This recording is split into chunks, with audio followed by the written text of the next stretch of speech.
Alright, today we're going to wrap up Link's Awakening, and we're going to go do some things that really didn't fit into the main talk-through. And the first of those things we're going to do is we're going to go take the river raft ride. It costs several hundred rupees to do this. I think it costs 300 if memory serves, but it's not really necessary to do. It's kind of an optional thing. You need the hook shot to get to it, so you need to have at least been level 5 to get over here. We're going to come over here. I don't think we can go anywhere from here. I think this is kind of an out. Yeah. This is going to be our way back out later. So we're going to come around here and we're going to go inside and we're going to pay for a raft ride. And this is basically just a way to fill up on items, which is why I don't do it, because there are several better ways to do it. Okay, just 100? Alright. I thought it was like 300 or something. I thought it was much more expensive than it was. But the raft is out in the water once you've paid for it. So we're going to take it out this way now. It's going to slowly move forward against our wills. And I'm going to get out the Roc's Feather, because pretty much anything out here you have to jump for. And there are several paths through the river ride. I'm going to try to take some of the better ones, but I don't guarantee anything really. And we're going to hop down the waterfall here. We can kind of move against the current, which will help us get items. I do like the river raft music, though I've already missed a rupee. Yeah, you can kind of recoup some of your losses as far as rupees on this little ride. There we go. A floating rupee is worth 10. In fact, I think this is the only place in the game where we see floating rupees. Are you really not going to let me take the way up, you stupid game? Because I think everything good is up. Yeah, there's a treasure trove of rupees up there. And I can't get over there because I probably should have taken the bottom path when I had the chance. Yikes, I am just missing everything good. So I thought there were like items here, but apparently it's just rupees, so it's also even more useless than I remember. Here we go, let's take the upper path and see what that... Yeah, okay, there are items on the path. Awesome. There's the seashell from the face shrine, although I think it was 20 rupees by the time we got to it. There we go. Got some of it back, I think. Oh yeah, there's no way we're getting that stuff. Yeah, you can get a few items and such, but mostly this is just a way to get money back, which is super useless. Why would you spend money to take a chance at getting not very much money back? But yeah, that is the river raft ride. There's at least one more thing I can probably show you on there that's useful. But when you get dumped off, you come back here, and you can just make your way back around again if you want. Oh, no, we're going to make our way back around again. I'm going to shell out another 100 for another ride and see if I can get anything I missed. Because that stuff does respawn, I believe. But, see, you just end up right back outside. Should you want to take another raft ride, which I think, at least for the moment, we do. We'll only take one more. We don't want to do this all damn day long. We've only got so much money. Well, we made half our money back on that run, even though it was a pretty bad run. I'm just going to charge ahead. I'm just going to steam ahead this time. I'm going to get all the way to that last waterfall, and I'm going to try to make my way down. Because that's the only way to get to some things around here. I'm going to press downward, I believe we want to go, to right here. Yeah, there we go. Well, I missed the bomb, but this, I think, would have been a secret seashell. I can't remember. It's 20 rupees, so there's a chance that that replaced a seashell, but it could have just been 20 rupees on its own. Oh, hey, and we get one of these little owls right here. Another 20 rupees, nice. Alright. Now you need look far for a secret. I wonder what it was talking about. That one is really cryptic. But, hey, we have a chance at some bombs here. And not much else because I decided to opt in for the bombs. There we go. And that just takes us right back out here. So yeah, you definitely want to take that bottom route at the start for the really good stuff. No. I think I made most of my money back on this one, actually. Let's just speed around here because this is like a guaranteed one right here.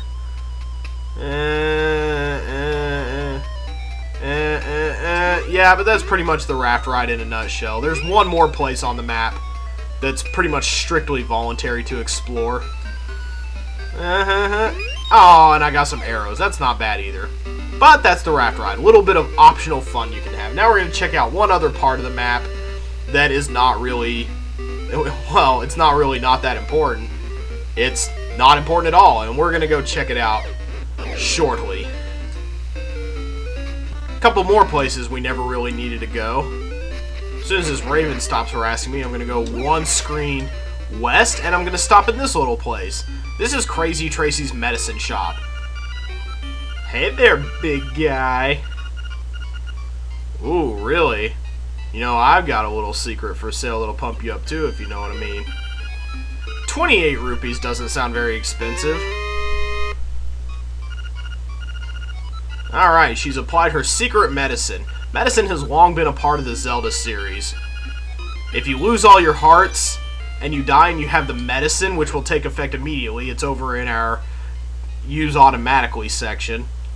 If we lose all our hearts, the medicine will restore us back to full health, although I never really needed that, so I didn't come by for it. I've spent 28 rupees and I've gotten something mildly useless. Yay, whoopee, hooray. You can see why I never really came here, but just east of Tracys Medicine Hut is the Tabal Wasteland. There is literally nothing to do in this segment of the game except kill ravens and look at dead trees with funny faces. I guess I could kind of pull on them or something, but really not much happening there. I guess you could just come here and farm rupees by killing ravens or something, but yeah, it's not really a very thrilling segment of the game, and neither is the cemetery south of it. I think you come out of the cemetery at a certain point. Usually you can't, usually I don't think you can hurt the ghosts with a sword like that. You can get ghosts to come out of the graves by touching them, and they'll kind of fly around and do a whole lot of nothing. I think they're easiest to kill with the boomerang, in fact. There we go. I'm going to ignore that for the time being. Whoa, hey, and there's a big Cyclops boo. Might have been where they got the inspiration for Cycloboo in that one Mario hack, actually. Unless they just didn't realize it and it was just a coincidence. Alright, fairies abound too. So you can come here for cool items like pieces of power, I guess, and also to see like a big boo Cyclops that you wouldn't see normally. But yeah, there's not really much to do around here except kill fairies. I think there's at least one more boo, big boo, hanging around somewhere. Although maybe not, maybe he's just on that first screen, and okay, zombies are crawling up to get us now, that's great. Wow, that was just a zombie that happened to pop up out of the ground, I think. I think I've gotten everything I got everything I could get out of the graves. Usually the boos just pop up in these areas with like 6 or so. So this is a pretty fruitless exercise, killing ghosts for fairies. Obviously meaning it's really easy to fill up at a point. Okay, I think that's it for as far as we can spawn ghosts from them. But yeah, that's the cemetery and it's the Tabal Wasteland. You can see why we never really went by there or did anything with that. Now for a few tricks that people have been clamoring for me to show off. Not the screen skip, because that's a little bit hard to do on an emulator, quite honestly, but... And everybody knows how that works anyway, and I'm not a cheater, so... There's not really any reason to show it. I showed you how to do everything legit, so... Not going to do the screen skip, but I will show you a few other tricks. Let's go back to Mabe Village real quick.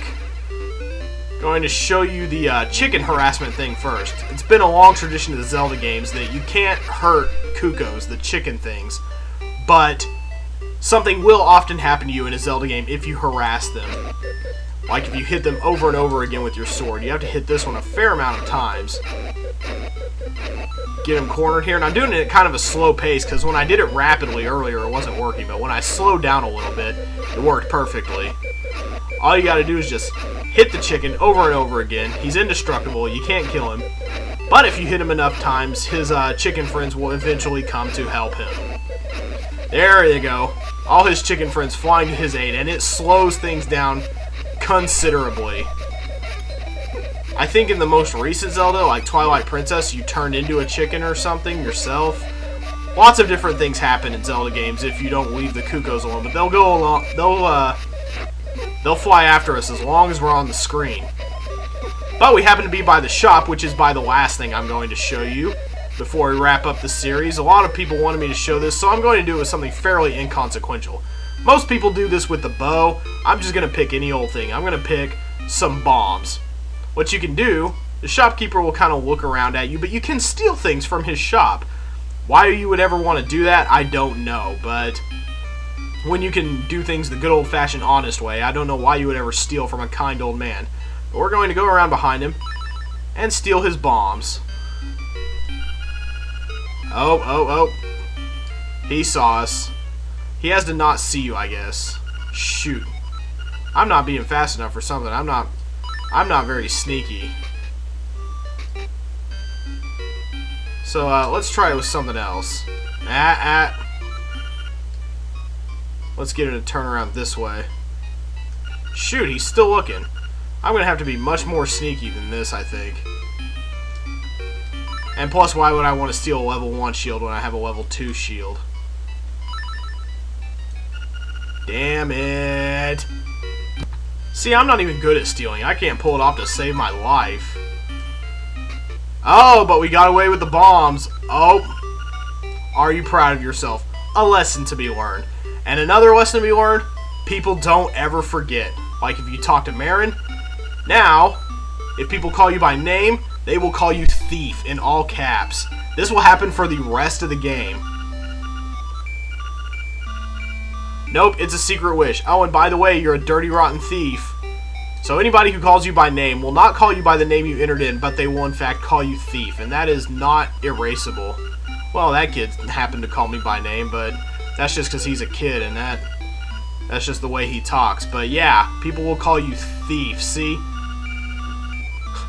Thief, someday you will leave, and I will be happy because you are a dirty, rotten thief.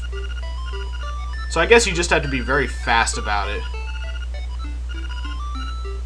Well, you're not forgiving me now. You're calling me a thief. You're calling me a dirty, rotten thief. But yeah, that's basically all that happens if you steal stuff, except if you happen to go back to the shop, because the shopkeeper is not one for, the shopkeeper is not one to turn the other cheek. If you attempt to go back in the shop, most people use the thieving trick to steal the bow, because it's so expensive. They don't want to save up the money for it. But if you go back in the shop, the shopkeeper is not a kind man, and he does not turn the other cheek. So if you go back in the shop after having stolen something, he gets very angry.